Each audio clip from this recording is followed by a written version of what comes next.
Hi, I'm Heather Jaramillo, Director of Equal Opportunity at UNM's Office of Compliance, Ethics, and Equal Opportunity, and I'm also one of the ADA coordinators at the university.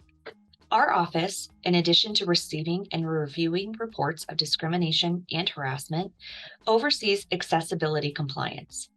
This includes facilitating and ensuring workplace accommodations for all UNM employees who request them.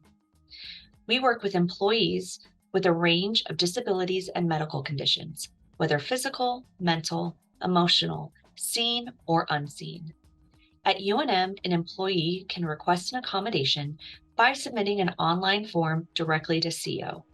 After receiving the form, a CEO employee will reach out to discuss the following. 1. The employee's essential job functions. 2. The nature of the disability or medical condition. 3.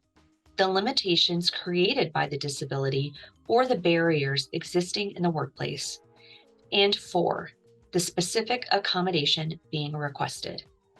Next, CEO will reach out to the employee's supervisor and have a conversation that is very similar to the one that's held with employees. The only difference is that absolutely no medical information, diagnosis, or prescription details is shared with the supervisor.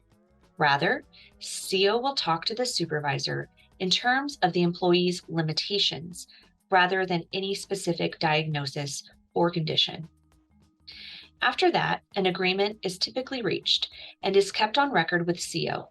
Copies are also provided to the employee and the supervisor, as well as anyone who might have a legitimate need to know in order to ensure the accommodation is facilitated. The agreement does not include any medical information and is not part of the employee's personnel file. Additionally, accommodation agreements are confidential. Accommodations must be reasonable. In other words, they cannot be unduly burdensome to the university or change the nature of the employee's essential job functions. Accommodations can cover a range of options and might include anything from assistive devices, quiet workspaces, or intermittent leave. Remote work, whether permanent or periodic, may also be implemented depending on the disability or medical condition and prognosis. As you get started with the accommodation process, it's helpful to have already spoken with your medical provider, although it is not required to start the accommodation process. A medical inquiry form is available on CEO's website for your provider to fill out and send back to us. A typical accommodation can be finalized within 1 to 2 weeks, depending on the complexity of what's being requested. Some are longer and some are shorter. In addition to an accommodation, leave under the Family Medical Leave Act, or FMLA, might also be appropriate. CEO can work with you and the appropriate office to ensure it's put in place as part of your accommodation.